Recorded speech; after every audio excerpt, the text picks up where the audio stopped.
नमस्कार. Book wise with अनिलमध्ये आपलं स्वागत आहे. कधी विचार केलाय का की ज्या घराण्याचं नाव ऐकताच गावचे लोक आदराने वागतात, त्या घराण्याच्या चार भिंतींच्या आत नक्की काय चाललेलं असतं? हो, बाहेरून दिसणारा हा इनामदारी थाट आतून किती पोखरलेला असू शकतो याची आपण कल्पनाही करू शकत नाही. अगदी बरोबर. अरुण कुलकर्णी यांची इनामदारीण ही कादंबरी एका अशाच मोठ्या घरात सून म्हणून गेलेल्या स्त्रीची गोष्ट आहे, जिला बाहेरचा आदर आणि घराच्या आतला संघर्ष या दोन्ही गोष्टी एकाच वेळी पेलाव्या लागल्या. आज आपण याच गुळगुळे इनामदारांच्या वाड्याच्या आणि तिथे प्रवेश करणाऱ्या एका तरुण मुलीच्या विश्वात डोकावणार आहोत. तर गोष्ट सुरू होते गुळगुळे इनामदारांच्या घराण्यापासून. 7 गावांमध्ये पसरलेली जमीन, इंग्रजांच्या काळापासून सरकार दरबारी असलेलं वजन. म्हणजे कोकणातलं एक मोठं प्रस्थ. हो, बाहेरून पाहणाऱ्याला तर फक्त श्रीमंती, दरारा, अधिकार हेच दिसतं. पण मला एक प्रश्न पडतो की त्या काळात इनामदार असणं म्हणजे नक्की काय होतं? खूप महत्वाचा मुद्दा आहे हा. कारण इनामदार किंवा वतनदार ही फक्त एक पदवी नव्हती. अच्छा. ती एक ओळख होती, एक सत्ता होती. सरंजामशाही व्यवस्थेची ती शेवटची प्रतीकं होती असं म्हणायला हरकत नाही. म्हणजे जमीन फक्त उत्पन्नाचं साधन नव्हती. नाही, अजिबात नाही. तुमची जमीन तुमचा समाजातला मान ठरवायची, तुमचं स्थान, तुमचा अधिकार. आणि म्हणूनच त्या इस्टेटसाठी माणसं, नाती हे सगळं दुय्यम ठरत होतं. आणि लेखक अरुण कुलकर्णी प्रस्तावनेतच हे स्पष्ट करतात की नाही? हो, ते म्हणतात की बाहेरून दिसणारं वैभव आणि आत खदखदणारी भाऊबंदकी हे त्या व्यवस्थेचं एक अविभाज्य अंग होतं. आणि या भाऊबंदकीचं, या वैभवाच्या आतल्या पोकळीचं सगळ्यात मोठं प्रतीक म्हणजे तो इनामदारांचा भला मोठा वाडा. तो चौसोपी वाडा. लेखकाने केलेलं वर्णन वाचताना डोळ्यासमोर अक्षरशः एक चित्र उभं राहतं. पण त्याच चित्रात एक मोठी भेग आहे. बरोबर. वाड्याचं विभाजन झालंय. दक्षिणेकडचा भाग चुलत दिराकडे आणि उत्तरेकडचा भाग आपल्या नायिकेच्या सासरी. आणि या विभाजनाला अधोरेखित करतो तो वाड्याचा मुख्य दिंडी दरवाजा, जो कायमचा बंद असतो. हो, म्हणजे एकाच वाड्यात 2 घरं, खरं तर 2 जगं आहेत. विचार करा, एकाच अंगणात राहून 2 कुटुंब वेगळी चूलकर मांडतातच, पण एकमेकांशी साधं बोलत सुद्धा नाहीत. हा दुरावा फक्त भिंतींचा नाहीये, तो मनामनात आहे. आणि गंमत म्हणजे एवढ्या अवाढव्य वाड्यात माणसं राहतात फक्त 4. हो, नायिकेचा नवरा आबासाहेब, त्याची आई, एक विधवा काकी आणि आत्ता आलेली नवी सून. म्हणजे वाड्याचं वातावरण बाहेरून जितकं भव्य आहे, आतून तितकंच थंड आणि भयान शांततेने भरलेलं आहे. अगदी. इथे भिंतींना कान आहेत, पण माणसांच्या मनात एकमेकांसाठी ओलावा नाही. आणि याच वातावरणात स्त्रियांची जागा कुठे आहे हे सुद्धा सुरुवातीलाच स्पष्ट होतं. हो, ते माडीवर जाण्याच्या नियमांवरून. बरोबर. वाड्यातल्या बायकांना माडीवर जायला सक्त मनाई आहे. तिथे फक्त इनामदार आणि त्यांचे कारभारी म्हणजे फक्त पुरुष जातात. बायकांचं काम फक्त चहा पाणी जेवण वर नेऊन देण्यापुरतं. चे निवाडे होतात आणि त्या सत्तेच्या केंद्रापासून स्त्रियांना जाणीवपूर्वक दूर ठेवलं जातं. त्यांचं जग म्हणजे चूल आणि मूल. किंवा इथे तर फक्त स्वयंपाकघर. तर एका बाजूला हे असं निर्जीव, नियमबद्ध, सत्तेच्या खेळात गुरफटलेलं घर आहे. आणि दुसऱ्या बाजूला या घरात प्रवेश करते सळसळत्या उत्साहाने आणि प्रेमाने भरलेली एक मुलगी. हा विरोधाभास लेखकाने इतका छान मांडलाय ना सुरुवातीलाच, की पुढे काय संघर्ष होणार आहे याची आपल्याला स्पष्ट कल्पना येते. बरोबर. या भारदस्त पण आतून पोखरलेल्या वाड्यात प्रवेश करते 16 वर्षांची रुक्मिणी. आणि तिचं माहेर म्हणजे तिचं लग्नाआधीचं आयुष्य या इनामदारांच्या घराच्या अगदी विरुद्ध टोकाचं आहे. किती माणसं तिच्या घरात? 2 आजोबा, 1 आजी, 3 काका, 3 आया आणि 9 बहिणी, 7 भाऊ. म्हणजे माणसांनी गजबजलेलं, प्रेमाने भरलेलं तिचं एकत्र कुटुंब. तिला तर तिच्या 3 आयांमध्ये म्हणजे सख्खी आई आणि 2 काक्यांमध्ये कधी फरकच जाणवत नाही. हो, माया, आपलेपणा, एकमेकांची काळजी घेणं, याच वातावरणात ती वाढलेली आहे. त्यामुळे लग्न म्हणजे तिच्यासाठी भीती नाही, तर एक उत्सव आहे, एक मजा आहे. बरोबर. आणि तिच्या वडिलांना, मधल्या काकांना इनामदारांचं घर मिळालं याचा प्रचंड अभिमान आहे. फक्त 51 नारळ आणि मंगळसूत्रावर लग्न ठरल्याचा आनंद त्यांना जास्त आहे. हो हो, हुंडा न देता एवढं मोठं घर मिळालं. पण या आनंदामागे एक चिंताही दडलेली आहे, जी घरातल्या वडीलधाऱ्या माणसांच्या बोलण्यातून व्यक्त होते. हो, तिला लग्नाआधीच धोक्याची सूचना मिळालेली असते. तिची मोठी आई, जिच्यावर तिचा खूप जीव आहे, ती म्हणते, इनामदारांचे ढांग फार, म्हणून काळजी वाटते रुक्मीची. हा, ढांग शब्द खूप महत्वाचा आहे. त्याचा नेमका अर्थ काय घ्यायचा? ढांग म्हणजे फक्त वागणं नाही, त्यात एक प्रकारचा दरारा आहे, एक अदृश्य अधिकार आणि इतरांना कमी लेखण्याची वृत्ती. अच्छा. म्हणजे आम्ही इनामदाराव, आमचे नियम वेगळे, आमची प्रतिष्ठा वेगळी, ही जी भावना आहे ना, ती त्या एका शब्दात येते. म्हणजे एक प्रकारचा अदृश्य दबाव. अगदी, जो त्या घरात येणाऱ्या प्रत्येक व्यक्तीवर पडतो. आणि हीच भीती तिचे धाकटे आजोबा अजून स्पष्ट शब्दात मांडतात. हो, ते तिच्या वडिलांना थेटच सांगतात.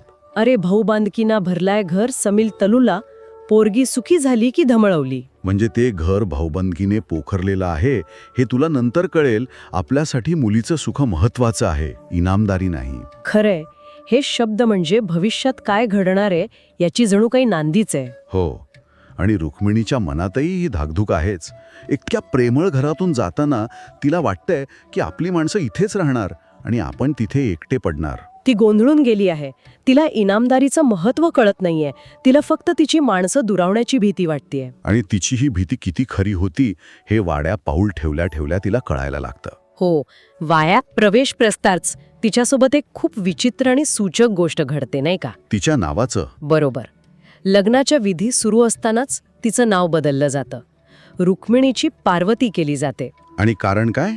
तर होणाऱ्या नवऱ्याचं नाव शंकरराव आहे. आता शंकराची बायको तर पार्वतीच असली पाहिजे, रुक्मिणी कशी असेल? हे ऐकायला साधं वाटलं तरी यामागे एक मोठी मानसिकता आहे. ही केवळ नाव बदलण्याची प्रक्रिया नाही. ही तिची मूळ ओळख पुसून टाकण्याची सुरुवात आहे. अगदी. तू कोण होतीस, कुठून आलीस, तुझं अस्तित्व काय होतं, हे आता महत्वाचं नाही. आता तू या घराण्याची सून आहेस. तुझी ओळख तुझ्या नवऱ्याच्या नावाने आणि या घराण्याच्या प्रतिष्ठेने ठरेल. हा संदेश त्या एका कृतीतून दिला जातो. शंकराची पत्नी पार्वतीच असावी लागते यात तिच्या इच्छेला किंवा तिच्या ओळखीला काहीही स्थान नाही. हा तिच्या अस्तित्वावर घातलेला पहिला घाला आहे. आणि हा घाला फक्त नावापुरता मर्यादित राहत नाही. नाही, घरात आल्यावर तिला हळूहळू त्या घराचे नियम आणि तिथलं वातावरण याची जाणीव होऊ लागते. ज्या घरात ती लहानाची मोठी झाली तिथे माणसांच्या भावनांना किंमत होती.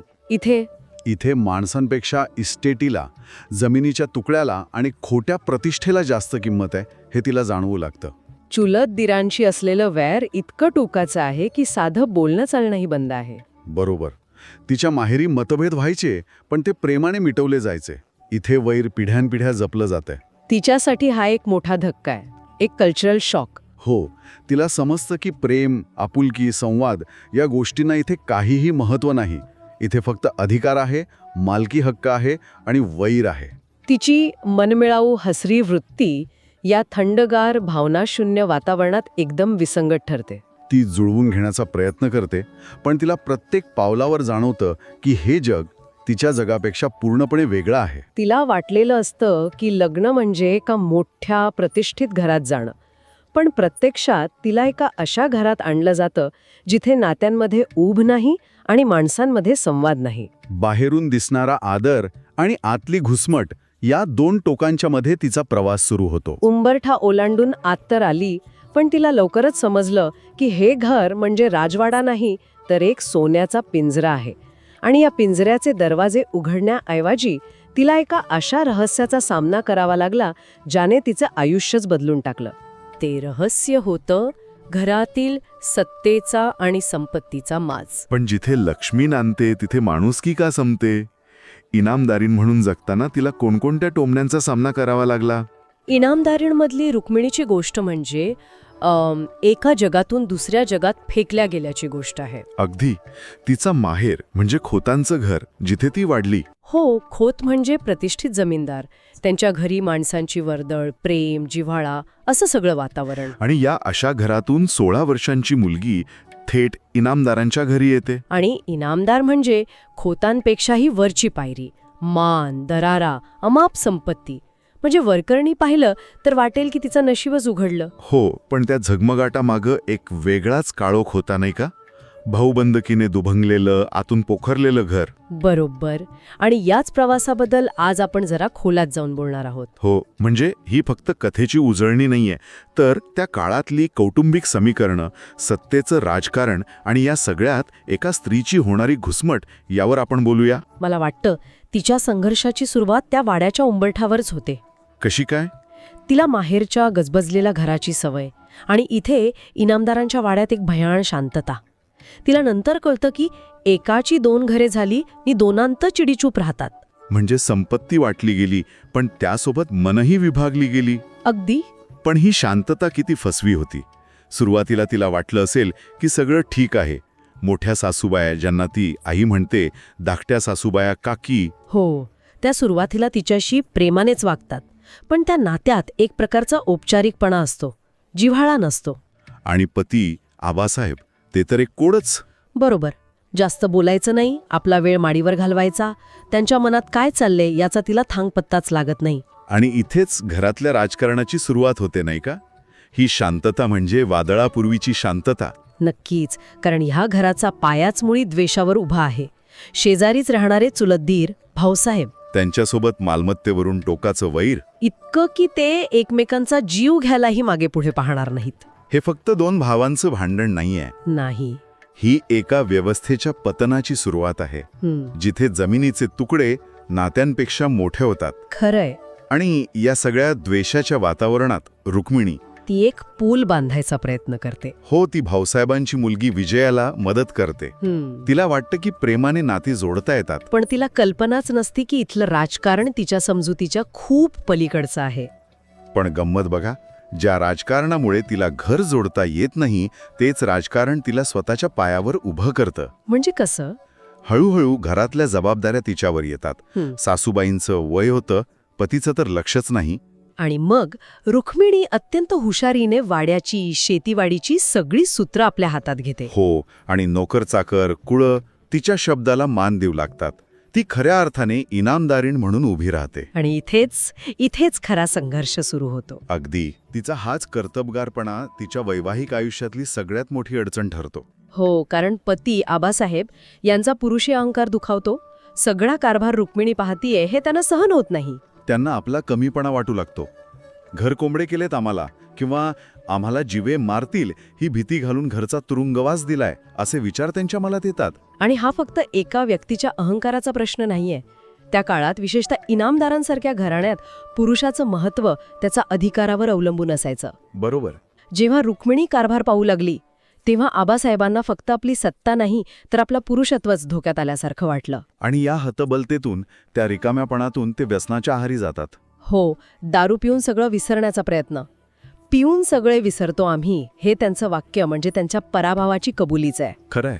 त्यांचं व्यसन हे त्या हतबलतेतून आलेले एक लक्षण होतं, मूळ आजार नव्हता. आणि जेव्हा रुक्मिणी या व्यसनाला विरोध करते तेव्हा ठिणगी पडते. ती ताडी विकणाऱ्या रख्याला वाड्यावर यायला बंदी घालते. हां, आणि हा तिचा पहिला मोठा उघड प्रतिकार. हो, आणि यावरून त्यांच्यात मोठा वाद होतो. आणि तेव्हा आबासाहेब तो प्रश्न विचारतात, इनामदार आम्ही की आपण? अगदी. पती मी की तू असं नाही विचारत ते. नाही. ते विचारतात, इनामदार कोण? म्हणजे त्यांच्यासाठी नात्यापेक्षा ती सत्ता, तो दर्जा जास्त महत्वाचा होता. तिच्या कर्तृत्वाला दाद देण्याऐवजी त्यांना आपला अधिकार धोक्यात आल्यासारखं वाटलं. आणि इथूनच रुक्मिणीच्या गर्दीतल्या एकटेपणाला खऱ्या अर्थाने सुरुवात होते. बरोबर. कारण आतापर्यंत तिला घरात माणसं नव्हती म्हणून एकटं वाटत होतं. आता नवरा असून नसल्यासारखा झाल्याने तिचा एकटेपणा अधिकच गडद होतो. इनामदारीण म्हणून तिचा मान वाढत होता, पण एक बाई म्हणून, एक पत्नी म्हणून ती आतल्या आत तुटत होती. 2 घरांची तुलना केली तर हा फरक खूपच जास्त जाणवतो. हो, माहेर म्हणजे गोकुळासारखं एक घर होतं. प्रेम, आपुलकी, माणसांचा आधार. आणि सासर, अमाप संपत्ती, मोठा वाडा, नोकरचाकर, पण भावनिकदृष्ट्या पूर्णपणे कोरडं. सतत तणाव. आणि या एकटेपणात तिला तिच्या आईच्या, सवित्राबाईंच्या शिकवणीची आठवण होते. कोणती शिकवण? सासरच्या गोष्टी माहेरी नाही सांगायच्या. अरे बापरे, म्हणजे तिच्यासाठी हा एक अदृश्य पिंजराच होता. हो, ती आपलं दुःख, आपल्या चिंता कोणालाच सांगू शकत नव्हती. त्यामुळे वरून कणखर दिसणारी इनामदारीण आतून सगळं एकटीच सोसत होती. आणि पतीची भावनिक अनुपलब्धता हा तिचा एकटेपणाचा सगळ्यात मोठा भाग होता, नाही का? नक्कीच. सुरुवातीला त्यांचा तो मितभाषी स्वभाव आणि नंतर व्यसन, त्यांच्यातलं अंतर एका दरीसारखं वाढतच गेलं. प्रत्येक कठीण प्रसंगात तिला तिच्या आईची म्हणजे थोरल्या काकीन सवित्राबाईंची आठवण यायची. त्यांचं मार्गदर्शन, त्यांचा आधार याची तिला प्रचंड उणीव भासत होती. हा फरक तिच्या बाळंतपणात अगदी स्पष्ट दिसतो. कसा? पहिल्या बाळणपणासाठी ती जेव्हा माहेरी जाते तेव्हा तिला जी माया मिळते, जो आधार मिळतो, तो अनुभव खूप वेगळा असतो. सासरी परतल्यावर समोर कामाचा डोंगर, पतीचं व्यसन आणि आणि एकटीची लढाई. गर्दीत असूनही ती पूर्णपणे एकटी पडलेली असते. बरोबर. तिच्या भावनांची विचारपूस करणारं तिथे कोणीच नसतं. आणि या अशा टोकाच्या एकटेपणातून जन्म घेतो तो तिचा स्वतःशीच चाललेला संवाद, तिचे मुके अश्रू. हो, ती आरशासमोर उभी राहून स्वतःलाच प्रश्न विचारते, माझं काही चुकतंय का? म्हणजे ती स्वतःलाच दोष देऊ लागते. हो, घरात सगळं काही असूनही सुख का नाही या विचाराने तिचं मन तळमळत राहतं. ही एका अशा स्त्रीची घुसमट आहे जिला समाज यशस्वी मानतो, पण तिची स्वतःची ओळख त्या इनामधारिणीने या पदवीखाली दबून गेली आहे. अपमानाचे क्षण तर खूप येतात.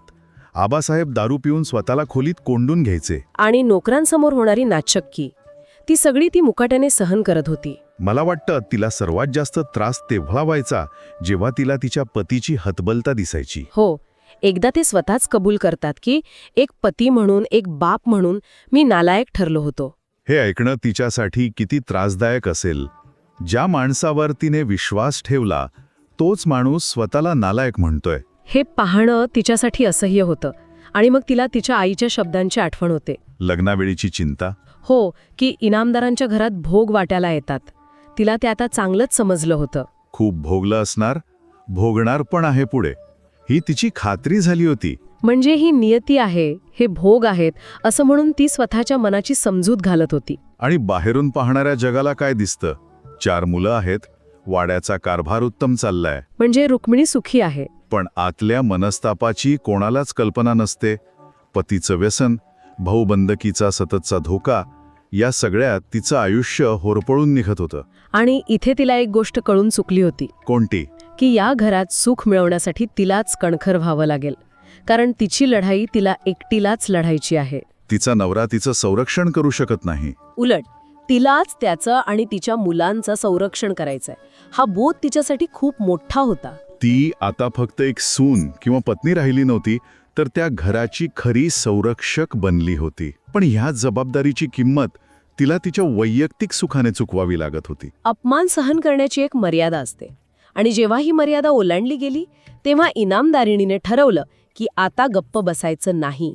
पण तिने तलवारीने नाही, तर एका अशा शब्दाने युद्ध सुरू केलं ज्याची भीती सर्वांना वाटत होती. तो शब्द होता स्वाभिमान. म्हणजे शेवटी तिने स्वतःच्या हक्कासाठी आवाज उठवलाच. पण एका इनामदाराच्या घरात हे तितकं सोपं नव्हतं ना. अजिबात नाही. विशेषतः जेव्हा समोर स्वतःचा नवरा इनामदारच उभा असतो. आज आपण इनामदारीन या कादंबरीतून रुक्मिणीच्या आयुष्यातल्या त्याच एका निर्णायक क्षणाची सखोल चर्चा करणार आहोत. हो, तो क्षण जेव्हा तिने केवळ एका वाईट सवयीला नाही, तर इनामदारीच्या त्या खोट्या प्रतिष्ठेलाच आव्हान दिलं. या एका घटनेने तिचं वाड्यातील स्थान किने कायमचं बदलून टाकलं. बरोबर. चला तर मग या संघर्षाची सुरुवात नेमकी कुठून आणि कशी झाली ते पाहूया. तर ही घटना घडते तेव्हा रुक्मिणीचं लग्न होऊन ती इनामदारांच्या वाड्यात म्हणजे स्थिरावली आहे. वरवर सगळं शांत दिसतंय, पण तिच्या नजरेला एक गोष्ट खटकत राहते. हो, तिला जाणवतं की तिचे पती आबासाहेब इनामदार हळूहळू एका व्यसनाच्या हारीत जात आहेत. आणि रख्या नावाचा एक माणूस त्यांना गुपचूप ताडीचं निरपाणी आणून देतोय. आणि इथे प्रतिष्ठा या शब्दाचा अर्थ समजून घेणं खूप महत्वाचं आहे. म्हणजे त्या काळात इनामदारांसाठी अशा गोष्टी, ही व्यसनं, एक प्रकारे छानछोकीचा भाग, अगदी त्यांच्या पुरुषार्थाचा भाग मानला जात असे. पण रुक्मिणी जी एका मोठ्या शिस्तबद्ध कुटुंबातून आली होती, तिला यात घराच्या विनाशाची चिन्ह दिसत होती. म्हणजे इथे की नाही प्रतिष्ठेच्या 2 वेगळ्या कल्पनांची टक्कर होती. बरोबर. एका बाजूला आबासाहेबांची ती दिखाव्याची पुरुषी प्रतिष्ठा, आणि दुसऱ्या बाजूला रुक्मिणीची घराच्या मूल्यांवर, भविष्यावर आधारलेली प्रतिष्ठा. आणि म्हणूनच ती एक अत्यंत धाडसी पण विचारपूर्वक उचललेलं पाऊल टाकते. ती पतीशी वाद घालत नाही, भांडत नाही. ती थेट समस्येच्या मुळावर घाव घालते. ती रख्याला वाड्यावर येण्यास सक्त बंदी घालते. कोणताही संवाद नाही, फक्त एक हुकूम. हो, केवळ एक सक्त हुकूम. हा निर्णय वाटतो तितका साधा नाहीये. कारण ती फक्त व्यसनाचा पुरवठा तोडत नाहीये, ती नकळतपणे इनामदारांच्या अधिकारात, त्यांच्या वैयक्तिक स्वातंत्र्यात हस्तक्षेप करत आहे. हो, वाड्यातील एका प्रस्थापित व्यवस्थेवरच घाला घालत आहे, जिथे इनामदाराचा शब्द अंतिम मानला जातो. तिने एका अर्थी इनामदार कोण या मूलभूत प्रश्नालाच हात घातला होता. आणि अपेक्षेप्रमाणेच हा हुकूम ऐकून आबासाहेबांचा पारा चढतो. त्यांना हा आपला थेट अपमान वाटतो. ते ताडकन रुक्मिणीला जाब विचारतात, रख्याला बंदी का? आम्हाला न विचारता असा हुकूम कसा दिलात?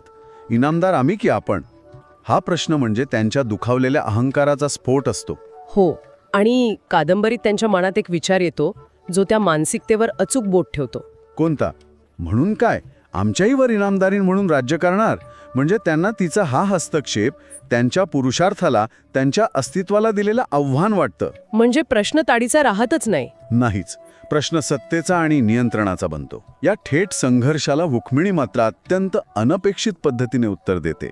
ती वाद नाही घालत, स्वतःच्या निर्णयाचं समर्थन करत नाही, उलट ती शांतपणे तिच्या आईने सांगितलेली एका राजाची गोष्ट सांगते. हो, ही तिची रणनीती आहे आणि ती खूप विलक्षण आहे. पण तुम्हाला असं नाही वाटत का की हे थोडं म्हणजे थेट बोलण्याऐवजी गोष्टी सांगून तोमणा मारण्यासारखं होतं? कदाचित त्यामुळेच आबासाहेब जास्त चिडले असतील. मुद्दा बरोबर आहे. कदाचित तात्पुरतं तरी तसंच झालं असेल. पण मला वाटतं त्या काळातल्या स्त्रीसाठी थेट बोलण्याचे सगळे मार्ग बंद होते. खरंय. गोष्ट सांगणं ही फक्त वाद टाळण्याची युक्ती नव्हती. ते एक प्रकारे आबासाहेबांना त्यांच्या जबाबदारीची आठवण करून देणं होतं. तुम्ही राजा आहात, पण राजा व्यसनी झाला तर राज्य गमावतो, हा त्यातला गर्भित इशारा होता की नाही? हो, तिने त्यांना त्यांच्याच प्रतिष्ठेची आठवण करून देऊन कोंडीत पकडलं. अगदी खरंय. तिने त्यांच्या विवेकाला साथ घातली, अहंकाराला नाही. गोष्टीतला राजा कसा चांगला होता, पण एका छोट्या व्यसनापायी तो आधी मद्य पिऊ लागला, मद ध्यूत खेळू लागला, आणि शेवटी त्याने आपलं राज्य कसं गमावलं हे तिने अत्यंत सहजपणे सांगितलं. इथे लेखिकेची ताकद दिसते. त्यांनी रुक्मिणीला फक्त एक बंडखोर सून म्हणून नाही दाखवलं. नाही, त्यांनी तिला एक स्ट्रॅटेजिस्ट म्हणून उभं केलंय. बरोबर. पण स्वाभिमान दुखावलेल्या पुरुषावर या स्ट्रॅटेजीचा लगेच परिणाम होत नाही. उलट गोष्ट ऐकून आबासाहेब आणखीनच संतापतात. त्यांना आपला पराभव झाल्यासारखं वाटतं. त्यांना वाटतं की तिने कोणताही आरडाओरडा न करता फक्त एका गोष्टीने आपल्या डोळ्यात सणसणीत अंजन घातलं आहे. हो, आणि या पराभवाच्या भावनेतून ते एक टोकाचं थोडं बालिश पाऊल उचलतात. हो, ते स्वतःला माडीवरच्या खोलीत कोंडून घेतात. इतकंच नाही तर बाहेरून दाराला टेबल लावून रस्ता बंद करतात. त्यांचा एक प्रकारे मूक निषेध असतो. ते जबाबदारीतून पळून जातात. अगदी. आणि या क्षणी रुक्मिणी पूर्णपणे एकटी पडते. घरात भयान शांतता आणि तणाव पसरतो. तिला वाटतं की घरातल्या बाकीच्या बायका, विशेषतः काकी सासूबाई, तिला समजून घेतील. पण होतं उलटच. काय होतं? काकी सासूबाई तर रडून गोंधळ घालतात आणि थेट आबासाहेबांच्या वडिलांनाच दोष देऊ लागतात. अरे रे. अगदी. कादंबरीत त्यांची शब्द येतात जे त्या काळातल्या मानसिकतेचं दर्शन घडवतात. त्या म्हणतात, इनामदारांनी वशाळ माणसाला दत्तक घेतले, बाप दारुड्या, मग हा देखील झाला तर नवल काय. म्हणजे त्या रुक्मिणीला पाठिंबा देण्याऐवजी नशिबाला दोष देत बसतात. हो, आणि पुढे म्हणतात, काय उपयोग नाही गो तुझ्या मेहनतीचा, हा ढालवणार सगळं. या शब्दांवरून लक्षात येतं की त्या संकटात रुक्मिणीच्या बाजूने उभं राहायला कोणीच नव्हतं. उलट तू हे प्रकरण वाढवलंस असा एक छुपा दोष तिलाच दिला जात होता. बरोबर. पण रुक्मिणी खचत नाही, हा तिच्या चारित्र्याचा सर्वात महत्वाचा पैलू आहे मला वाटतं. ती गयावया करत दाराशी जात नाही, विनवण्या करत नाही. ती शांतपणे वाट पाहते. हो, 4 दिवस. मला आठवतंय, मी जेव्हा पहिल्यांदा हे प्रकरण वाचलं तेव्हा मला रुक्मिणीच्या धैर्यापेक्षा तिच्या संयमाचं जास्त आश्चर्य वाटलं होतं. 4 दिवस शांतपणे वाट पाहणं हे जास्त कठीण आहे. बरोबर. तो संयम म्हणजे तिची निष्क्रियता नव्हती, तो तिच्या रणनीतीचाच एक भाग होता. ती आबासाहेबांना त्यांच्या कृत्याच्या परिणामांना सामोरं जाऊ देत होती. ती हे दाखवून देत होती की त्यांच्या अशा भावनिक दबावाला ती बळी पडणार नाही.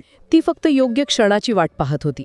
आणि 4थ्या दिवशी जेव्हा तिला खात्री होते की आता गोष्टी हाताबाहेर जात आहेत आणि आतून काहीच प्रतिसाद येत नाहीये, तेव्हा ती एक असा धाडसी हुकूम देते ज्याची कोणी कल्पनाही केली नसेल. हो, तिने नोकरांना माडीचं दार तोडायला सांगितलं. या संपूर्ण प्रकरणाचा कळसाध्याय आहे. कारण दार तोडणं हे फक्त एक भौतिक कृत्य नाहीये, ते आबासाहेबांच्या त्या बालिश हट्टाला, त्यांच्या खोट्या प्रतिष्ठेला आणि त्यांच्या प्रतिकाराला तोडण्याचं प्रतीक आहे. ते त्या वाड्याच्या पुरुषप्रधान व्यवस्थेच्या बंद दरवाज्यावर केलेला आघात आहे. वाह, क्या वाक्य. आत्तापर्यंत जी स्त्री दाराच्या आत होती तीच आता दार तोडून आतल्या सडलेल्या व्यवस्थेला बाहेर काढत होती. आणि आतलं दृश्य भयानक असतं. सर्वत्र घाण, उकून ठेवलेलं, रिकाम्या बाटल्या आणि त्या सगळ्यात बेशुद्ध अवस्थेत जमिनीवर पडलेले इनामदार. हे सगळं पाहूनही रुक्मिणी आपला संयम ढळू देत नाही. तिच्या मनात राग, किळस, अपमान ह्या सगळ्या भावना दाटून आल्या असतील, पण ती चेहऱ्यावर शून्य भाव ठेवते. ती शांतपणे नोकरांना त्यांना उचलून न्हाणीघरात नेऊन स्वच्छ करायला सांगते. तिचा तो संयम, तो दृढनिश्चय पाहून तिथे असलेल्या सगळ्यांनाच, म्हणजे नोकरांपासून ते घरातल्या माणसांपर्यंत एक गोष्ट कळून चुकते की ती केवळ इनामदाराची बायको नाही, तर त्या वाड्याची, त्या घराण्याची खरी इनामदारी नाही. बरोबर. ती त्या घराचा ढासळू पाहणारा आधारस्तंभ आहे. ज्या क्षणी इनामदाराने आपले इनामदार असणं सोडून दिलं, त्याच क्षणी तिने खरी इनामदारी स्वीकारली होती. या एका घटनेने तिने वाड्यातील तिची जागा निश्चित केली. आणि ती जागा अधिकाराची नव्हती, तर जबाबदारीची होती. ती एकटी पडली होती, पण ती खचली नव्हती. उलट तिने घराबाहेरच्या जगात स्वतःची ओळख निर्माण करायला सुरुवात केली. पण त्याच वेळी वाड्यावर एक असं अस्मानी संकट आलं, ज्याने संपूर्ण इनामदारी घराणं रत्त्यावर येण्याची वेळ आली. ते संकट पण ते संकट होतं इनामदारीचा अंत आणि कर्ज. बापरे, ज्यांनी आयुष्यभर दुसऱ्यांवर हुकूमत गाजवली, ते आता कर्जाच्या ओझ्याखाली दबले गेले. हो, अगदी. एकेकाळची 7 गावांवर पसरलेली इनामदारी आता म्हणजे कोसळू लागली होती. आणि याचं कारण होतं बदलता काळ आणि घरातच लागलेली एक प्रकारची कीड. इनामदार म्हणजे आबासाहेब हे सगळं सांभाळायला कुठेतरी कमी पडत होते. पण नक्की झालं काय होतं? म्हणजे इतकी मोठी मालमत्ता, एवढा नावलौकिक, तो अचानक कसा काय नाहीसा होऊ लागला? यामागे फक्त आर्थिक संकट होतं की आणखी काही खोलवरची कारणं होती? हाच तर महत्त्वाचा प्रश्न आहे. आणि मला वाटतं यामागे फक्त आर्थिक नाही, तर खूप मोठी मानसिक कारणं होती. बरोबर. संपत्ती जाते तेव्हा ती फक्त कागदावरची मालमत्ता नसते, ती माणसाची ओळख घेऊन जाते. अगदी. आणि इथे तर ओळखच पणाला लागली होती. चला, या सगळ्या घडामोडींचा जरा सखोल वेध घेऊया. हो, नक्कीच. तर या संकटाची सुरुवात झाली ती सरकारच्या एका नवीन कायद्यामुळे. कुळ कायदा. बरोबर, कुळ कायदा. अच्छा. या कायद्याबद्दल अनेकांनी ऐकलं असेल, पण त्याचा नेमका परिणाम काय होता हे समजून घेणं महत्वाचं आहे. हो ना. थोडक्यात सांगायचं तर हा कायदा म्हणजे कसणाऱ्याची जमीन. जे शेतकरी पिढ्यानपिढ्या दुसऱ्याच्या जमिनी कसत होते, त्यांना त्या जमिनीचा मालकी हक्क देणारा हा कायदा होता. आणि यामुळे काय झालं तर अनेक इनामदारांच्या आणि जमीनदारांच्या पायाखालची जमीनच सरकली. म्हणजे अधिकारच गेला. हो. आणि अशातच आबासाहेबांच्या वकिलाने सल्ला दिला की जुनी कुळे काढून टाका. अरे रे रे. नाहीतर जमिनी हातातून जातील. या एका सल्ल्याने म्हणजे सगळा डोलारा हलू लागला. म्हणजे कायद्याच्या कचड्यातून वाचण्यासाठी केलेली धडपडच तीच त्यांच्या अंगाशी आली. हो. पण इथे एक मोठा मानसिक पैलू आहे, नाही का?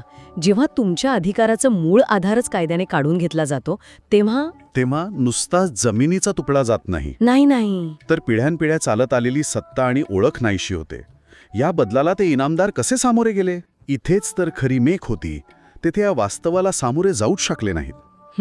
आबासाहेब पूर्णपणे खचून गेले.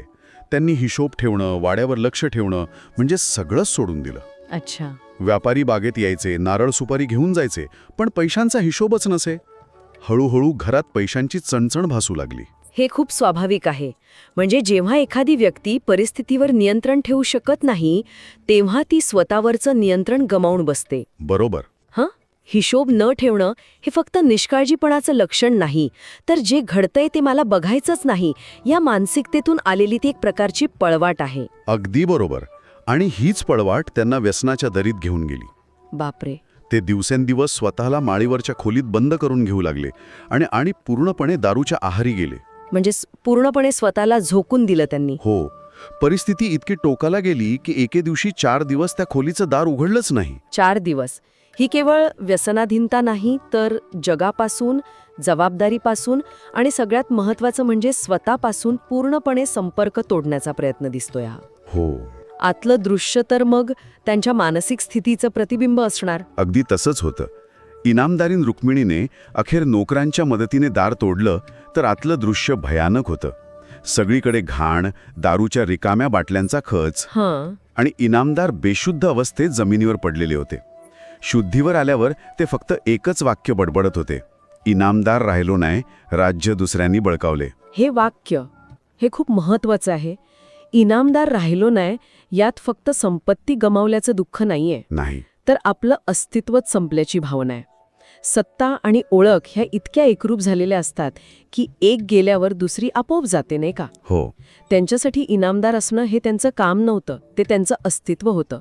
आणि तेच हिरावून घेतल्यावर जगण्याचा अर्थच राहिला नाही असं त्यांना वाटलं असणार. अगदी. आणि हाच तो पुरुषी अहंकार जो बदलाला सामोरे जाऊ देत नाही, तो वास्तवाला नाकारतो. बरोबर. ते कदाचित स्वतःला आर्थिक संकटातून वाचवू शकले असते, पण त्यांच्या इनामदार या त्या प्रतिमेला ते वाचवू शकले नसते. आणि ती प्रतिमा जपण्याच्या नादात त्यांनी स्वतःलाच संपवायला सुरुवात केली. आणि हा अहंकार फक्त त्यांच्यापुरता मर्यादित नव्हता, बरोबर? कारण अशा परिस्थितीत कुटुंबातल्या इतर पुरुषांची भूमिकाही महत्वाची ठरते. बरोबर बोललात. परिस्थितीचा फायदा घ्यायला रुक्मिणीचा स्वतःचा बाप म्हणजे तिचे वडील. काय सांगताय? हो, ते पुढे सरसावले. त्यांनी आपला मुलगा गुरुला हिशोब सांभाळायला मदतीसाठी म्हणून पाठवलं. इथे नात्यांचा एक फार रंजक पैलू दिसतोय. संकटाच्या वेळी जवळची माणसंच कशी दुधारी तलवार बोलू शकतात. वरवर पाहता ही मदत दिसते. हो, मदतच वाटते. पण अशा मदतीमागे अनेकदा छुपे हेतू असतात. म्हणजे मदत करण्याच्या नावाखाली स्वतःचा फायदा बघण्याची ही प्रवृत्ती. आणि या प्रकरणात तरी तसंच दिसतंय. त्यांचा डोळा होता तो इनामदारीच्या फळबागांवर. अच्छा. घरातला माणूस हाताशी धरून काहीतरी मिळवता येईल हा त्यांचा स्वार्थी विचार होता. म्हणजे एकीकडे भाऊबंदिकीचा त्रास होताच, आता माहेरची माणसंही डाव साधू पाहत होती. म्हणजे रुक्मिणीसाठी ही एक दुहेरी कोंडी होती. हो. एकीकडे नवरा वास्तवाला सामोरं न जाता जबाबदारी झटकून व्यसनात बुडालेला, आणि दुसरीकडे तिचे वडील आणि भाऊच तिच्या सासरच्या संपत्तीवर डोळा ठेवून होते. अशा परिस्थितीत ज्या स्त्रीला फक्त चूल आणि मूल सांभाळण्याची सवय होती, त्या इनामदारिणीने काय केलं? आणि इथेच कथेला एक अनपेक्षित वळण मिळालं. इथे रुक्मिणीचं खरं रूप समोर आलं. ज्या घरात तिला एक नववधू म्हणून फक्त पडद्याआड राहायचं होतं, तिथे तिने घराची आणि इनामदारीची सगळी सूत्र आपल्या हातात घेतली. हे स्थित्यांतर खूप मोठं आहे. कारण एवढी मोठी जबाबदारी अचानक खांद्यावर आल्यावर सुरुवात कुठून करायची हेच कळत नाही. तिची सुरुवात कुठून झाली? तिने सुरुवात केली ती थेट वादळाच्या केंद्रापासून. म्हणजे तिच्या नवऱ्यापासून, आबासाहेबांपासून. तिने त्यांना जाब विचारला, पण तो रागाने किंवा भांडणाच्या सुरात नाही. अच्छा. तर अत्यंत समजुतीने. तिने त्यांना त्यांच्या जबाबदारीची, त्यांच्या मुलांच्या भविष्याची जाणीव करून दिली. एक प्रकारे तिने त्यांना आरसा दाखवला, पण तो अपमान करण्यासाठी नाही, तर त्यांना स्वतःची विसरलेली ओळख करून देण्यासाठी. म्हणजे तिने भावनिक पातळीवर त्यांना आधार देण्याचा आणि त्याच वेळी वास्तवाची जाणीव करून देण्याचा प्रयत्न केला. हो. पण केवळ भावनिक आवाहन करून परिस्थिती बदलत नाही, कृती महत्वाची ठरते. घराच्या आर्थिक आघाडीवर तिने काय पावलं उचलली? तिने हिशोबाच्या वया स्वतःच्या ताब्यात घेतल्या. अरे वा. गेली अनेक वर्ष ज्या वयांना कोणी हात लावला नव्हता, त्या तिने बाहेर काढल्या. व्यापाऱ्यांकडे थकलेली उधारी वसूल करायला सुरुवात केली. बागेतल्या भागेल्यांना म्हणजे कुळांना विश्वासात घेतलं. त्यांच्याशी बोलून कामात एक प्रकारची सुसूत्रता आणली. आणि याचा परिणाम लगेच दिसला. घरातलं उत्पन्न काही महिन्यातच दामदुप्पट झालं. आश्चर्यकारक आहे हे. यातून एक गोष्ट स्पष्ट होते की तिच्यात हे कौशल्य आधीपासूनच होतं. नक्कीच. आर्थिक नियोजन, लोकांशी वाटाघाटी करणं, व्यवस्थापन करणं. पण परंपरेने आणि कौटुंबिक रचनेने तिला कधी संधीच दिली नाही. संकट काळामुळे तिची ही सुप्त क्षमता बाहेर आली. अगदी बरोबर. ज्या गोष्टी मोठे इनामदार करू शकले नाहीत, त्या तिने करून दाखवल्या. पण तिच्यासमोर एक मोठं आव्हान होतं. तिचा स्वतःचा भाऊ गुरु. हो, जो हिशोब बघायला आला होता.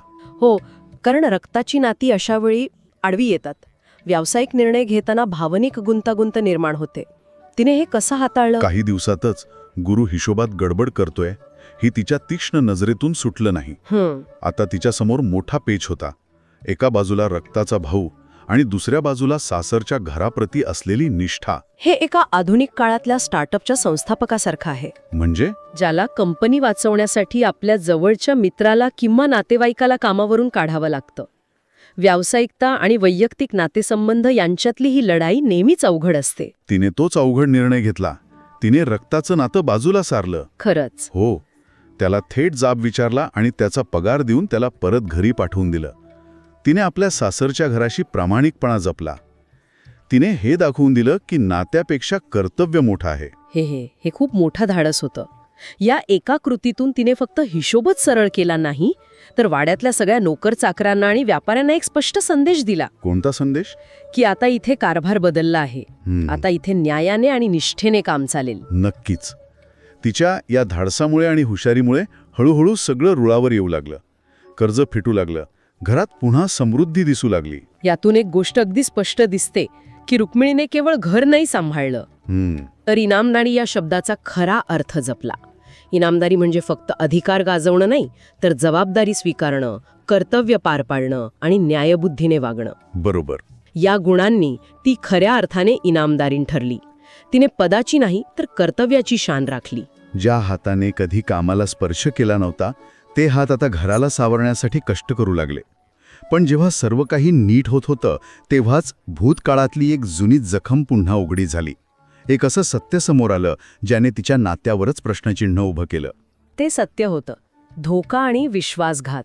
नात्यात जेव्हा विश्वास तुटतो तेव्हा पैसा किंवा संपत्ती काहीच कामाला येत नाही. इनामदारिणीने हा धक्का कसा पचवला? आज आपण इनामदारींमधल्या रुक्मिणीच्या प्रवासावरच बोलणार आहोत. म्हणजे विचार करा ना, एक 16 वर्षांची मुलगी, अगदी लहान वय, हो, आणि ती एका मोठ्या एकत्र आणि प्रेमळ कुटुंबातून आलेली. ती जेव्हा इनामदारांच्या त्या भव्य वाड्यात सून म्हणून येते तेव्हा तिच्या डोक्यात किती छान स्वप्न असतील. अर्थातच तिला वाटतं की तिचं आयुष्य आता सुखाचं असणार, सन्मानाचं असणार. पण इथेच तर खरी मेख आहे. इनामदारांच्या वाड्यात प्रेम होतं, आपुलकी होती, पण त्याचसोबत म्हणजे एका दुसऱ्या गोष्टीचं विष खोलवर पसरलेलं होतं, भाऊबंदकी. अगदी.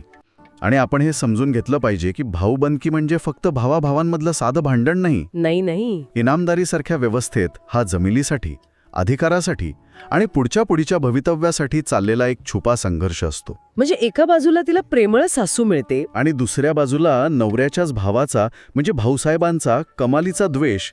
या अशा दुहेरी वातावरणात रुक्मिणीचा प्रवास सुरू होतो. आणि सुरुवातीला तिला याची म्हणजे कल्पनाच येत नाही. सगळं काही वरवर ठीक वाटत असतं. हो, सुरुवातीला सगळं छानच असतं. पण हळूहळू तिला एक बदल जाणवू लागतो. तिचे पती आबासाहेब ते बदलू लागतात. कसे? ते घरात कमी आणि स्वतःच्या खोलीत जास्त वेळ घालू लागतात. त्यांच्या वागण्यात एक विचित्र अलिप्तपणा येतो. जणू काही ते स्वतःच्याच विचारात हरवले आहेत. हे खूप सूक्ष्म बदल होते, पण एका पत्नीसाठी ते खूप काही सांगून जाणारे होते, नाही का? अगदी. आणि याच बदलामागे एक व्यसन होतं, दारू. पण हे फक्त एक साधं व्यसन नव्हतं. यामागे एक थंड डोक्याने रचलेला कट होता. हो. आबासाहेबांना जाणवतं की सकाळी थोडं ताडीचं पाणी पोटात गेल्याशिवाय चैन पडत नाही. पण ही सवय त्यांना कुणीतरी मुद्दाम योजनाबद्ध पद्धतीने लावली होती. म्हणजे व्यसन हे एक शस्त्र म्हणून वापरलं गेलं. अगदी एक असा शस्त्र जे माणसाला आतून पोखरतं. आणि इथे तर तेच शस्त्र वापरून भाऊसाहेब आबासाहेबांना त्यांच्याच घरात त्यांच्याच नजरेआड संपवत होते. आणि इथेच तर गोष्ट एक गंभीर वळण घेते. या कटाचा खुलासा होतो, तोही खूप अनपेक्षितपणे. कसा? भाऊसाहेबांचीच पत्नी उज्ज्वला ती एक दिवस रुक्मिणीला गाठते आणि तिला सावध करते. अरे वा. ती सांगते की भाऊसाहेबांनी एका सखाराम नावाच्या माणसाला खास आबासाहेबांना दारूच्या नादी लावण्यासाठीच पाठवलं आहे. म्हणजे थेट घरातूनच कोणीतरी मदत करत होतं. हो. आणि त्यांचा डाव किती स्पष्ट आणि क्रूर होता हे तिच्या शब्दांतून समोर येतं. ती सांगते, भाऊसाहेब सखारामला म्हणाले होते, बरोबर नादाला लाव आबाला, सोडू नको, घराची वाट लागली पाहिजे. बापरे, हे ऐकून अंगावर काटा येतो. हा फक्त कौटुंबिक वाद नाहीये. नाहीच. ही एका व्यक्तीला मानसिक आणि शारीरिक दृष्ट्या संपवण्याची योजना आहे. म्हणजे हल्ला फक्त आबासाहेबांवर नाहीये, तर तो रुक्मिणीच्या अस्तित्वावर आहे, तिच्या भविष्यावर आहे. बरोबर. विचार करा, तुमच्या नवऱ्याला व्यसनाच्या दरीत ढकलून त्याला जिवंतपणेच निरुपयोगी बनवून तुम्हाला एक असहाय्य विधवा बनवण्याचा हा प्रयत्न आहे. आणि मग तो क्षण येतो जिथे तिचा संशय एका भयानक सत्यात बदलतो. म्हणजे ती स्वतःच्या डोळ्यांनी रख्या नावाच्या माणसाला आबासाहेबांसाठी गुपचूप ताडी घेऊन जाताना पाहते. अच्छा, म्हणजे प्रत्यक्ष पुरावाच मिळतो तिला. हो. तोपर्यंत तिला फक्त ऐक्यू माहिती होती, पण आता तिला कळतं की तिचा नवरा तिच्यापासून सगळ्यांपासून हे व्यसन लपवत आहे. तिच्या पाठीमागे हे सगळं सुरू आहे. तिला अक्षरशः अंधारात ठेवून हा तिच्यासाठी तिच्या प्रवासाचा एक निर्णायक क्षण ठरतो, नाही का? या क्षणापर्यंत गोष्टी तिच्या सोबत घडत होत्या आणि या क्षणानंतर ती गोष्टी घडवायला सुरुवात करते. बरोबर. अगदी अचूक मुद्दा आहे, कारण ज्या व्यक्तीवर तुम्ही सर्वाधिक विश्वास ठेवता तीच व्यक्ती तुम्हाला अंधारात ठेवते. ही भावना ही त्या कटापेक्षाही जास्त खोलवर जखम करते. हो, नात्यातला प्रश्न बनतो तो. हो, आत्तापर्यंत हा वाड्यातला प्रश्न होता, आता तो थेट तिच्या आणि तिच्या नवऱ्याच्या नात्यातला प्रश्न बनतो. एका 16 वर्षांच्या मुलीने हे सगळं कसं पचवावं? बरोबर. आणि या खुलासानंतर तिची काय अवस्था झाली असेल? तिचं अख्खं जगच जणू पायाखालून सरकलं असेल. ती पूर्णपणे हादरून जाते. ज्या माणसावर विश्वास ठेवून ती या वाड्यात आली, तोच नवरा आबासाहेब तिला परका वाटू लागतो. एका प्रसंगात तर ते 2 दिवस स्वतःला खोलीत कोंडून घेतात आणि फक्त पीत बसतात. जेव्हा रुक्मिणी त्यांना त्या अवस्थेत पाहते तेव्हा तिचा धीर सुटतो. कल्पनाच करवत नाही. तिचे डोळे रडून सुजलेले असतात. तिचा आधारच कोसळलेला असतो. म्हणजे ज्याच्याकडे तक्रार करायची तोच तर समस्येचं कारण असतो. तिच्या मनात काय विचारांचा गोंधळ उडाला असेल. काय करावं, कोणाला सांगावं? आणि इथे तिच्या आईची शिकवण तिच्या समोर उभी राहते. सासरच्या गोष्टी माहेरी नाही सांगायच्या. हे वाक्य किती विलक्षण आहे, नाही का? खूप. एका बाजूने ते तिला स्वावलंबी बनवतं, पण दुसऱ्या बाजूने ते तिला पूर्णपणे एकाकी पाडतं. ते तिच्यासाठी एक शक्ती आणि एक पिंजरा दोन्ही बनतं. बरोबर. हो, ही एक अशी सामाजिक शिकवण आहे जी घराण्याचा सन्मान जपण्यासाठी बनवली आहे, पण अनेकदा ती व्यक्तीच्या मानसिक आरोग्याचा बळी घेते. ती बाहेर कोणाची मदत घेऊ शकत नाही. नाही, ती वाघाच्या गुहेत अडकलेली आहे आणि तिला स्वतःच तिथून बाहेर पडायचं आहे.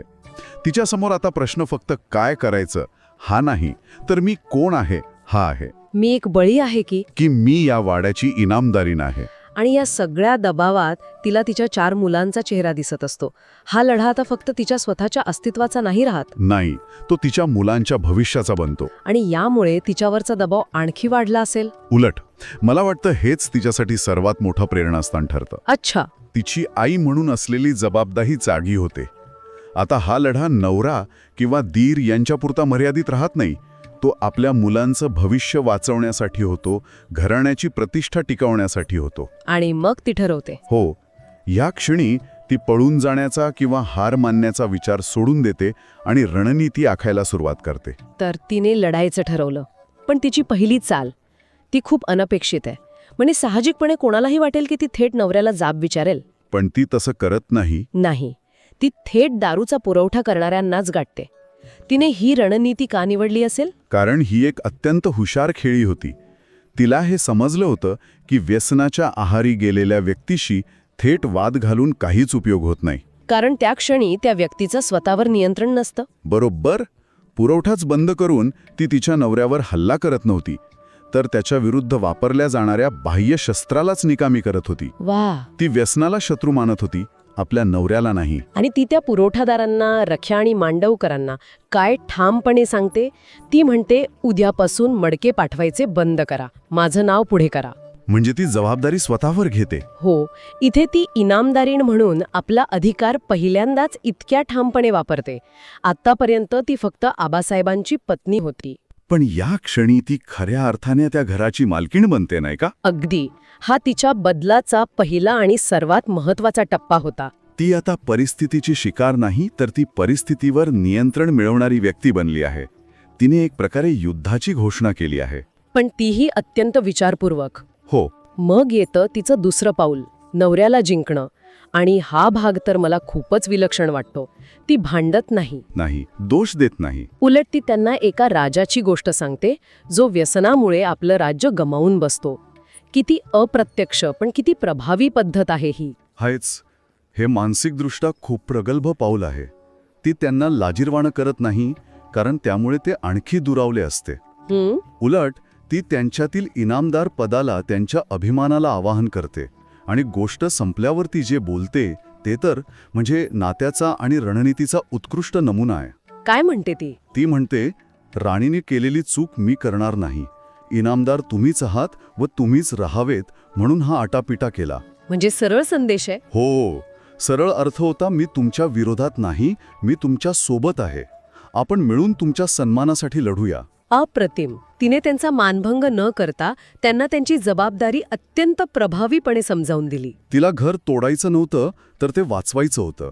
आणि मग येतं तिचं तिसरं आणि सर्वात धाडसी पाऊल. भाऊसाहेबांविरुद्ध. हो, ती या सगळ्या कटाच्या सूत्रधाराला भाऊसाहेबांना थेट आव्हान देते, पण तेही पुन्हा अप्रत्यक्षपणे. सखाराम मार्फत. बरोबर.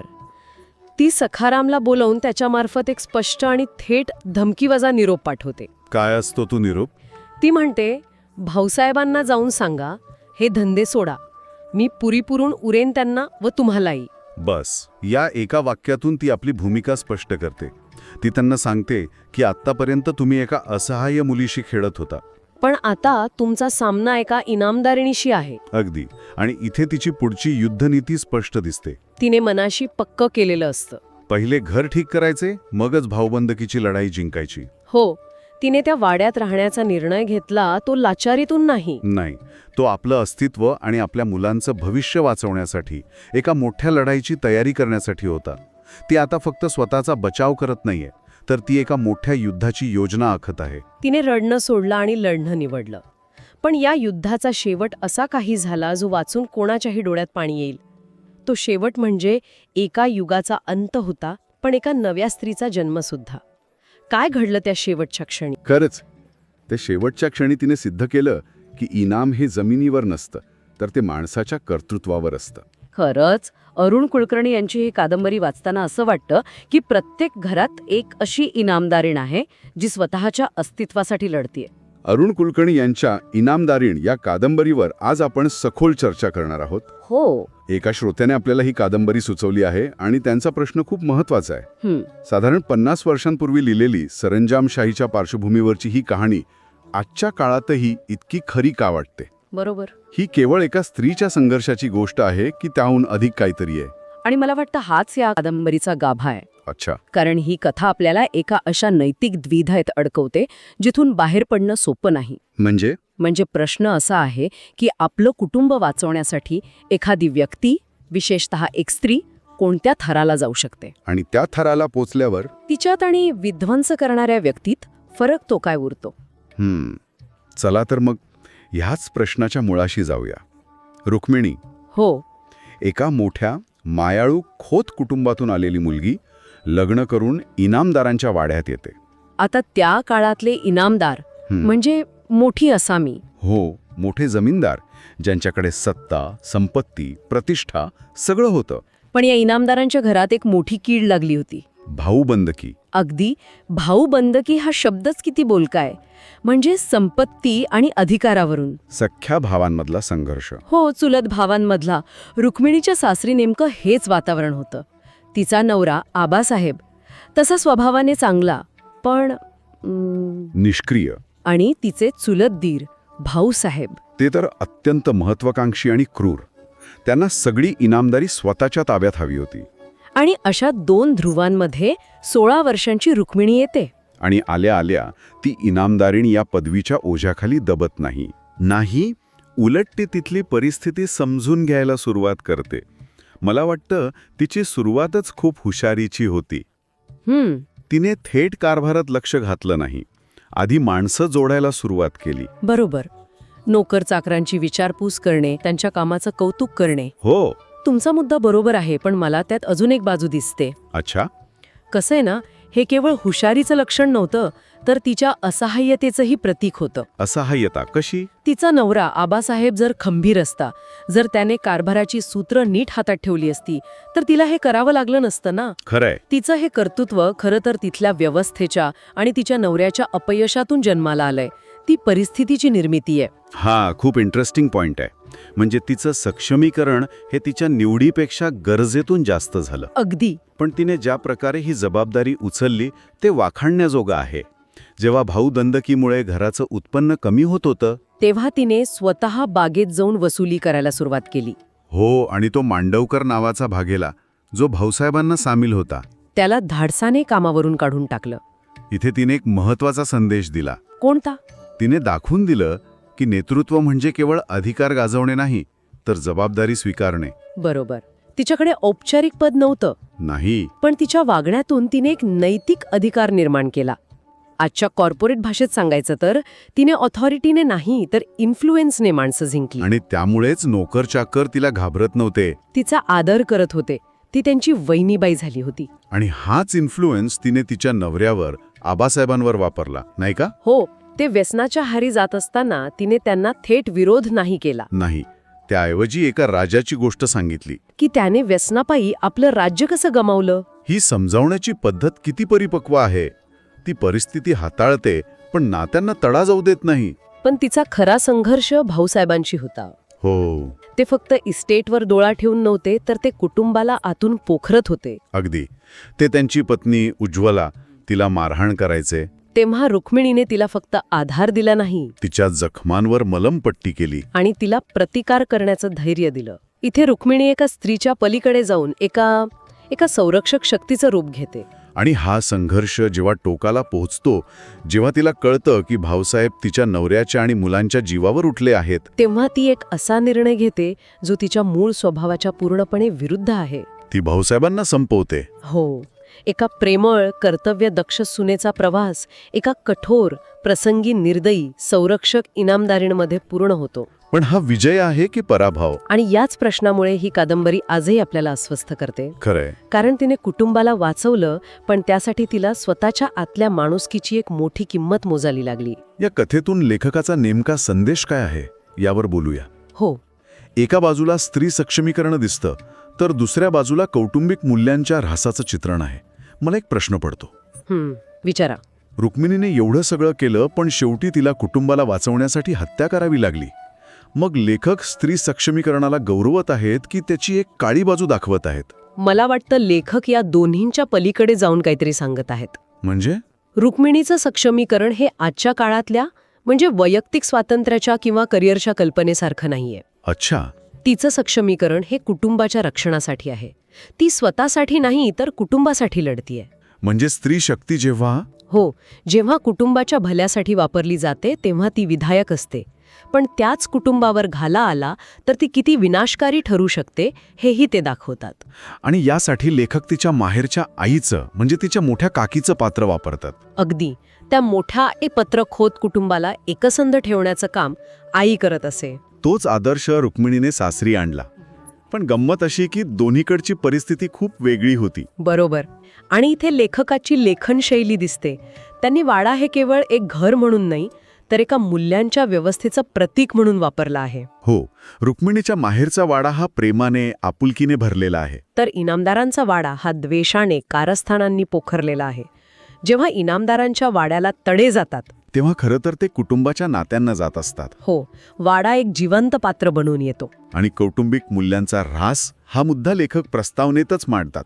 ते म्हणतात की आम्ही आणि आमची मुले या संकुचित विचारसरणीमुळे एकत्र कुटुंब पद्धती नष्ट होत आहे. पण कादंबरीत पुढे इनामदारांचं कुटुंब पाहिल्यावर प्रश्न पडतो की अशी विषारी कुटुंब एकत्र राहण्यापेक्षा विभक्त झालेली काय वाईट? हा एक महत्वाचा विरोधाभास आहे. लेखक एका बाजूला एकत्र कुटुंबाचं एक नॉस्टॅल्जिक आदर्श चित्र रंगवतात, जे रुक्मिणीच्या माहेरात दिसतं. हो, पण नंतर तिचंच माहेरचं कुटुंब विभक्त होतं याचं तिला दुःख वाटतं. तर दुसरीकडे तिच्या सासरचं एकत्र कुटुंब म्हणजे नरक आहे, जे ती संपवण्याचा प्रयत्न करते. कदाचित लेखकाला हेच सांगायचं आहे की इनाम म्हणजे केवळ जमीन जुमला किंवा एकत्र राहणं नाही, तर नात्यांमधली माया आणि कर्तव्य भावना. अगदी. आणि जेव्हा ही मूल्य संपतात तेव्हा एकत्र राहण्याला काहीच अर्थ उरत नाही. म्हणजे रुक्मिणीचा शेवटचा निर्णय जो हिंसक आहे तो खरं तर कुटुंबाला वाचवण्यासाठी नाही, तर त्या कुटुंबातल्या उरल्या-सुरल्या मूल्यांना वाचवण्यासाठी होता. तिने वाईट प्रवृत्तीचा नाश करून एका नव्या निरोगी कुटुंबाची पायाभरणी केली. पण या पायाभरणीसाठी वापरलेली वीट रक्ताची होती. अगदी. आणि म्हणूनच ही कादंबरी केवळ स्त्री सक्षमीकरणाची गोष्ट राहत नाही. ती सत्ता, नैतिकता आणि मानवी स्वभावाच्या गडदबाजींची कहाणी बनते. तर मग या सगळ्याचा आजच्या काळात काय संबंध? ही इनामदारांची, वाड्यांची गोष्ट हो, आजच्या फ्लॅट सिस्टीममध्ये राहणाऱ्या मध्यमवर्गीय किंवा श्रीमंत कुटुंबांना इतकी आपलुशी का वाटते? कारण स्वरूप बदललंय पण संघर्ष तोच आहे. आजही संपत्तीवरून, वारसा हक्कावरून वाद होतात. भाऊबंदिकीचं स्वरूप बदलून आता कायदेशीर लढाई किंवा मानसिक छळ असं झालंय. बरोबर. वाडा गेला पण इगो किंवा अहंकार. आजही नात्यांच्या मध्ये भिंती उभ्या करतो. आणि या कादंबरीतील पात्र म्हणजे आजच्या समाजातील आरसा आहेत.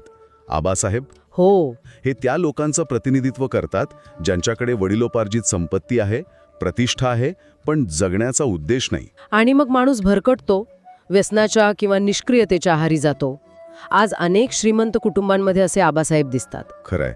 आणि भाऊसाहेब तर भाऊसाहेब तर प्रत्येक कुटुंबात, प्रत्येक ऑफिसमध्ये कोणत्या ना कोणत्या रूपात असतातच. हो ना. ते केवळ लोभाचं प्रतीक नाहीत, तर ते कौटुंबिक द्वेषाचं, असूयेचं प्रतीक आहेत. आणि अशी असूया कोणत्याही कुटुंबाला आतून पोखरून उद्ध्वस्त करू शकते. ही एक सार्वत्रिक धोक्याची सूचना आहे. पण मग रुक्मिणी कोणाचं प्रतीक आहे? ती त्या स्त्री शक्तीचं प्रतीक आहे का, जी आजही अनेक घरांमध्ये पडद्याआड राहून कुटुंब सावरत असते? हो, आहेच. पण त्याहीपेक्षा ती एका व्यवस्थापकाचं, एका क्रायसिस मॅनेजरचं प्रतीक आहे. अच्छा. जेव्हा कुटुंब संकटात सापडतं तेव्हा अनेकदा घरातील स्त्रीच पुढे येऊन परिस्थिती सांभाळते.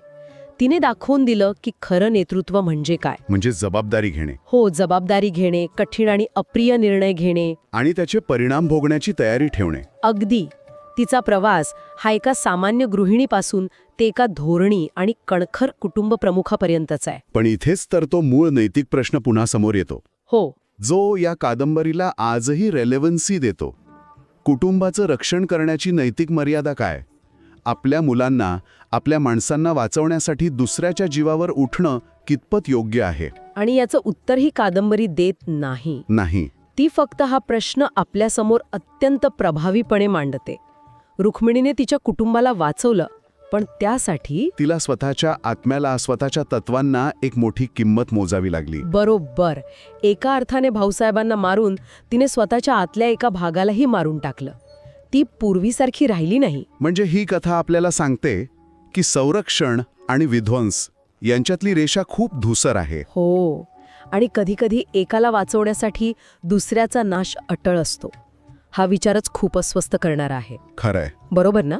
म्हणूनच इनामदारीण ही केवळ एका कुटुंबाची गोष्ट नाही, ती मानवी अस्तित्वाच्या त्या मूलभूत संघर्षाची गोष्ट आहे, जिथे प्रेम, कर्तव्य, द्वेष आणि हिंसा या सगळ्या भावना एकत्र येतात. आणि म्हणूनच 50 वर्षांनंतरही ती आपल्याला आपलीशी वाटते. कारण हा संघर्ष शाश्वत आहे. तर रुक्मिणीने निवडलेला मार्ग योग्य होता की अयोग्य, हा प्रश्न ही कादंबरी आपल्या मनात कायमचा सोडून जाते.